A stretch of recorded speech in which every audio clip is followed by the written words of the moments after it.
దేవుడు 2025 సంవత్సరాల క్రితం వీళ్ళు భూలోకానికి దిగివచ్చి ఆయన తన యొక్క ప్రాణాలు అర్పించున్నాడు. ఈ లోకంలో అనేక మంది లోకంలో జీవిస్తుండగా మానవుని యొక్క జీవితంలో ఈ పాపము ద్వారా మానవునికి ఈ మరణము సంభవించడం జరిగింది. ఈ పాపము పోవాలంటే ఈ పాపాన్ని పరిహరించేవారు కావాలి. ఈ పాపం నుంచి విడిపించేవారు ఈ లోకంలో ఎవరున్నారంటే ఎక్కడ కూడా దీనికి పాపానికి ఎక్కడ కూడా ఒక ప్రత్యామ్నాయం కనిపించలేదు. ఈ పాపం పోవాలంటే యేసుక్రీస్తు ప్రభు అంటే దేవుడు తన యొక్క రక్తాన్ని చిందించాలి. మనిషి పాపం పోవాలంటే ఒక మానవుని యొక్క పాపానికి బదులుగా ఒక జంతువును బలినిస్తూ ఉండేవారు. జంతువు బలి నర్పించడం ద్వారా దేవుణ్ణి ఆ రక్తం చిందించడం ద్వారా శాంతింపజేస్తుండేవారు. కానీ 2025 సంవత్సరాల క్రితం యేసుక్రీస్తు ప్రభు వారు తన యొక్క జీవితంలో ఈ భూలోకానికి దిగి వచ్చి రక్తాన్ని చిందించి ఆయన మానవుని పాపం నుంచి విడిపించారు. ఆ యేసు నుండి విశ్వాసం ఉంచితే నశింపక నిత్యజీవం అనుగ్రహిస్తారని ప్రభు సెలవిస్తున్నారు. ఒకవేళ పరలోకం కావాలంటే యేసుక్రీస్తు ప్రభు వారి నోటి ద్వారా ఒప్పుకోవాలి. యేసుక్రీస్తు ప్రభుని హృదయంలో చేర్చుకోవాలి. యేసుక్రీస్తు ప్రభుని ప్రార్థిస్తే ఎలాంటి పాపమైన ఎలాంటి శాపమైన దేవుడు తొలగిస్తాడు. నిత్యరాజ్యమని పిలువబడుతున్నటువంటి పరలోకం, దాన్ని కైలాసమని కొందరు, దాన్ని కొందరు మోక్షమని అనేక రకాలతో పిలువబడుతున్నటువంటి ఆ మోక్షాన్ని చేరాలంటే యేసుక్రీస్తు ప్రభు వారు మార్గము, సత్యము, జీవము అని సాధిస్తున్నారు. ఆ మార్గమును విశ్వసిస్తే దేవుడు ఆ పరలోకాన్ని ఇవ్వడానికి సిద్ధంగా ఉన్నారు. ఒకవేళ యేసుని హృదయంలోకి ఆహ్వానిస్తే ఒక చిన్ని ప్రార్థన, ఒక తండ్రితో కుమారుడు ఏ విధంగా మాట్లాడతారో అలా దేవుడితో మాట్లాడితే దేవుడు ఈ ప్రార్థన ఆలకించి, నీ మొర్ర ఆలకించి దేవుడు ఆ పరలోకం నుంచి నీకు సహాయం చేశారు. ఈ కృప దేవుడు నీకు దయచేసి నడిపించింది కాక. ఆమేన్.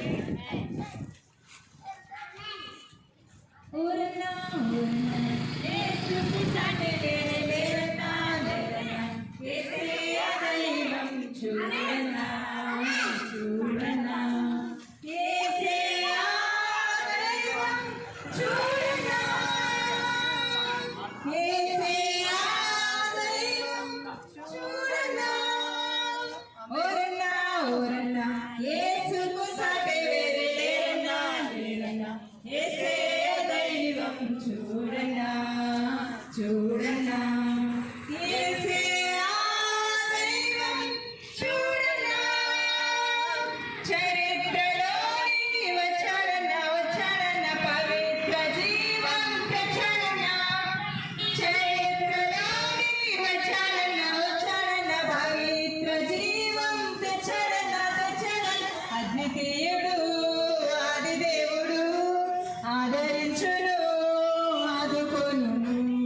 అద్వితీయుడు ఆదిదేవుడు ఆదరించెను ఆదుకొనును.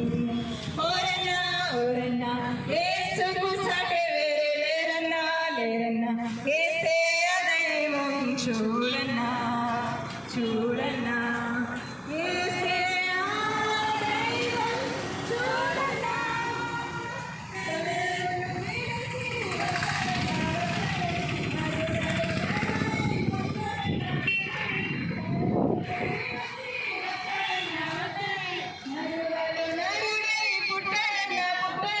పరిశుద్ధుడు పావనుడు ప్రేమించెను ప్రాణమిచ్చెను. పరిశుద్ధుడు పావనుడు ప్రేమించెను ప్రాణమిచ్చెను. ఓరన్నా ఓరన్నా యేసుకు సాటి వేరే లేరన్నా లేరన్నా, యేసయ్య దైవం చూడన్నా చూడన్నా, యేసయ్య దైవం చూడన్నా. సిలువలో ప్రాణం పెట్టడన్నా పెట్టడన్నా, మరణం గెలిచి లేచడన్నా. సిలువలో ప్రాణం పెట్టడన్నా పెట్టడన్నా, మరణం గెలిచి లేచడన్నా. మహిమ ప్రభు మృత్యుంజయుడు క్షమించును జయమిచ్చును. మహిమ ప్రభు మృత్యుంజయుడు జయమిచ్చెను ప్రాణమిచ్చెను ఓరన్నా ఓరన్నా యేసుకు సాటి వేరే లేరన్నా లేరన్నా యేసే దైవం చూడన్నా చూడన్నా యేసే దైవం చూడన్నా. ప్రభువైన యేసు ఈ లోకానికి 2025 సంవత్సరాల క్రితం ఆయన దిగి వచ్చి ఉన్నారు.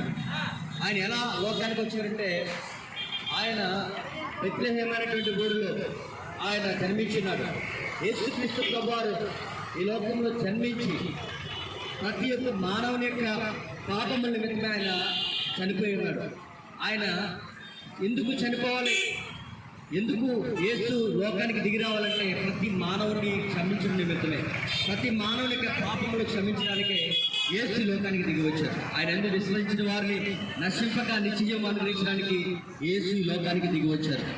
అనుకుంటారు చాలామంది యేసుక్రీస్తు అంటే ఇంగ్లీష్లో దేవుడు అండి, యేసుక్రీస్తు అంటే ఆయన ఏదో ఒక వర్గానికి దేవుడు అనుకుంటారు. కానీ బైబిల్ అందులో చెప్పబడింది దేవుడు లోకమును ఎంతో ప్రేమించాను అంటే దేవుడు లోకము ప్రేమ ఈ మూడు మనకు కనిపిస్తున్నాయి.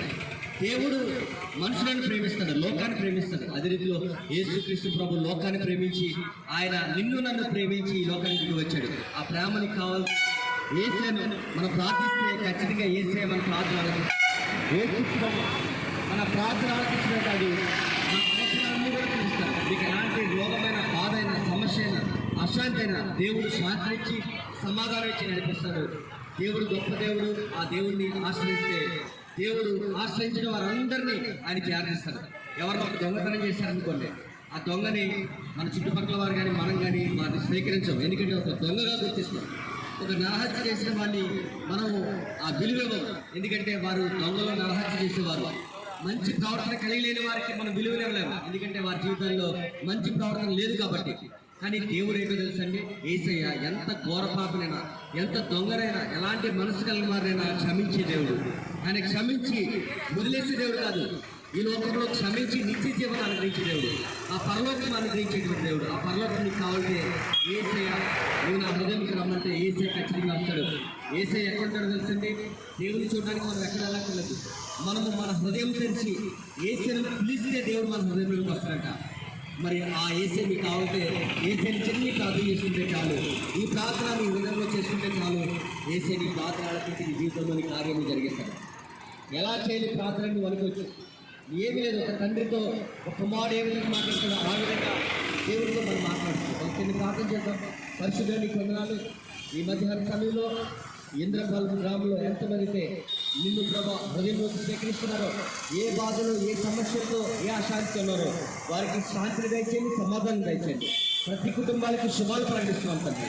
వ్యాపారాలు చేసే వారికి వ్యాపారాలు అభివృద్ధి చేయండి, ఉద్యోగాలు చేసే వారికి ఉద్యోగాల్లో మంచి ప్రబలన ఆ యొక్క స్థితిని మీరు దయచేయండి. ఆరోగ్యం లేని వారికి ఆరోగ్యం దయచేయండి.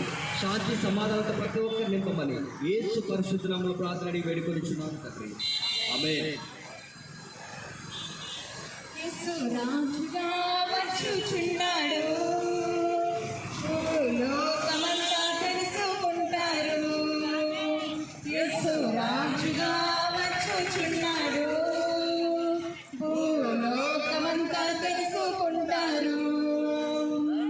రాజకోటి తేజుడు రమ్యమైన దేవుడు, రాజకోటి తేజుడు రమ్యమైన దేవుడు రారాజుగా వచ్చు. నీతి శాంతి వర్ధిల్లును, నీతి శాంతి వర్ధిల్లును, న్యాయమే కనబడును, న్యాయమే కనబడును. యేసు రాజుగా వచ్చుచున్నాడు, భూలోకమంతా తెలుసుకుంటారు. యేసు రాజుగా వచ్చుచున్నాడు, భూలోకమంతా తెలుసుకుంటారు. క్రైస్తవుడా నడువవద్దు ఆయన రాకడా, క్రైస్తవుడా నడువవద్దు ఆయన రాకడా. కనిపెట్టి ప్రార్థన చేసి సిద్ధముగా నుండు, కనిపెట్టి ప్రార్థన చేసి సిద్ధముగా నుండు. రేపు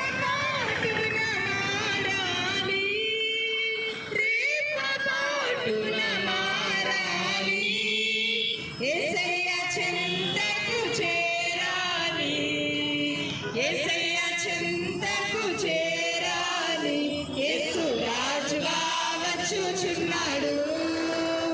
భూలోకమంతా తెలుసుకుంటారు, యేసు రాజుగా వచ్చుచున్నాడు. భూలోకమంతా తెలుసుకుంటారు. ఈ లోకంలో మనం చూస్తే ఉదయం లేచి దగ్గర నుంచి పేపర్ చూసినా, టీవీలో ఆన్ చేసినా, మన మొబైల్ చూసినా అనేక చోట్ల భయంకరమైన చెడు వార్తలు మనం వింటూ ఉన్నాం. ఎక్కడ కూడా శాంతి లేకుండా కనిపిస్తుంది, ఎక్కడ కూడా సమాధానం లేకుండా కనిపిస్తుంది. బైబిల్ గ్రంథంలో యేసుక్రీస్తు ప్రభువారు 2025 సంవత్సరాల క్రితం ఇదే దినాలలో ఆయన చెప్పిన మాటలు, ఇంకా యేసుక్రీస్తు ప్రభువారు సిలువ వేస్తారు, ఆయన చనిపోతారు, లోక కళ్యాణ నిమిత్తమే, లోక రక్షణ నిమిత్తమే ఆయన చనిపోతాడు అనిపించుకుని ఒక వారం క్రితం ఆయన చెప్పినటువంటి మాట ఏంటంటే, అనేక చోట్ల భూకంపాలు కలుగుతాయంట, అనేక చోట్ల యుద్ధ ఘోషలు కనబడతాయంట, రాజ్యం మీదకి రాజ్యము, దేశం మీదకి దేశాలు, అనేక మంది జీవితాల్లో ప్రేమ చల్లారిపోతారట, కుటుంబాల్లో కలహాలు, అనేకమైన విషయాలు ఈ భూమి మీద జరుగుతాయంట. అప్పుడు దేవుని యొక్క రాకడ సిద్ధంగా ఉన్నది అని మీరు గమనించగలరు అని దేవుని యొక్క లేఖనాల్లో రాయబడింది. అంటే దేవుని యొక్క రాకడ అనగా యేసుక్రీస్తు ప్రభువారు క్రిస్మస్ జరుపుకుంటూ ఉంటాం, యేసే పుట్టాడు అని. కానీ యేసే మరలా రెండోసారి భూమి మీదకి రాబోతున్నాడు. ఈసారి ఆయన వచ్చినప్పుడు క్రిస్మస్ జరుపుకోవడానికి ఏదో సింపుల్గా చిన్నగా పశువుల పాకలో జన్మించడానికి, ఆయన చిన్నగా బాలుడిగా రావడానికి రావట్లేదు. ఈసారి ఎవరైతే యేసేను నమ్ముకుంటారో, యేసేను మరి సొంత రక్షణగా వారి యొక్క హృదయాల్లో స్వీకరిస్తారో వారిని పరలోకం తీసుకుని వెళ్ళడానికి ఆయన రాబోతున్నాడు. ఆ పరలోకం అంటే ఏంటో చాలా మందికి అర్థం కావట్లేదు. దాన్నే మోక్షమని, దాన్నే స్వర్గమని, దాన్నే కైలాసమని అనేక విధాలుగా పిలువబడుతున్నటువంటి ఆ పరలోక రాజ్యము నీ సొంతం కావాలంటే యేసే మార్గము, సత్యము, జీవమని చెబుతున్నటువంటి ఆయన యొక్క నామాన్ని నమ్ముకోవడమే. నామాన్ని నమ్ముకోవడం అంటే మనం ఏం చేయాలి? దేవునికి ఎంత బంగారం, ఎంత డబ్బు తీసుకుని ఇవ్వాలా? ఏమక్కర్లేదు. మనం ఉన్న చోటే దేవా నేను పాపిని, నా పాపాలు క్షమించని హృదయంలో యేసు ప్రభుని స్వీకరిస్తే చాలు, ఎంత ఘోర పాపినైనా ఆయన కరుణిస్తాడు. మనమైతే ఎవరైనా తప్పు చేసిన వారిని, మన ఎడల ఏదైనా ఒక తప్పు చేసిన వారిని మనం క్షమించలేము. కానీ దేవుడైతే అలా కాదు. ఎంత ఘోర పాపైనా, ఎంత భయంకరమైన పరిస్థితిలో ఉన్నప్పటికీ కూడా, పాపంలో ఉన్నప్పటికీ, నరహంతకుడైనా, దొంగైనా, ఎలాంటి వాడినైనా దేవుడు ప్రేమించగలడు. ఆ ప్రేమ నీకు కావాలంటే యేసయ్య నా హృదయంలోకి రా అంటే యేసే ఖచ్చితంగా నీ హృదయంలోకి వస్తాడు. యేసే నిన్ను దీవిస్తాడు. ఈ లోకంలోనే కాదు, దేవుడు ఆ పరలోకాన్ని కూడా నీకు దయచేస్తాడు. అటు కృప దేవుడు మీ అందరికీ దయచేసి నడిపించాలని మేము ప్రార్థించేస్తాం. ఇక్కడ ఉన్న DC సెంటర్లో మీకోసం ఇప్పుడు కూడా ప్రార్థిస్తాం. మీ వ్యాపారాలు, ఇక్కడ బండ్ల మీద వెళ్ళే వాహనాల నిమిత్తమే, మీ కుటుంబాల నిమిత్తమే ఖచ్చితంగా మేము ఎప్పుడు ప్రార్థిస్తున్నాం. దేవుడు మిమ్మల్ని దీవించి ఆశీర్వదించుగాక. పరిశుద్ధుల నీ వందనాలు. ఈ యొక్క ప్రశస్తమైన మధ్యాహ్న సమయంలో మేము ప్రార్థిస్తున్నాం. ఈ యొక్క వాహనాలతో, ఈ యొక్క రోడ్డు ప్రభా అనేక మంది వెళుతుంది, చక్కని ప్రయాణాలు మీరు అనుగ్రహించండి, వ్యాపారాలు దీవించండి. అనేక మంది ప్రభా ఎవరైతే బలహీనంగా ఉన్నారో, అనారోగ్యంతో ఉన్నారో వారికి ఆరోగ్యం దయచేయండి. శాంతి లేకుండా ఉన్నారో వారికి శాంతిని దయచేయండి. ఎవరైతే ఇంక జీవితం వెనక్కి వచ్చి చనిపోదాం అనుకున్నారో వారికి బ్రతకడానికి అవకాశం దయచేయండి. వారికి జీవితంలో నూతనమైన ఆశలు చిగురింపచేయండి.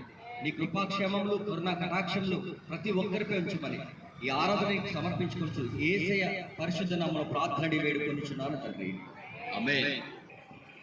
వెయ్యేళ్ళపై సూరజ మేలును, వెయ్యేళ్ళపై సూరజ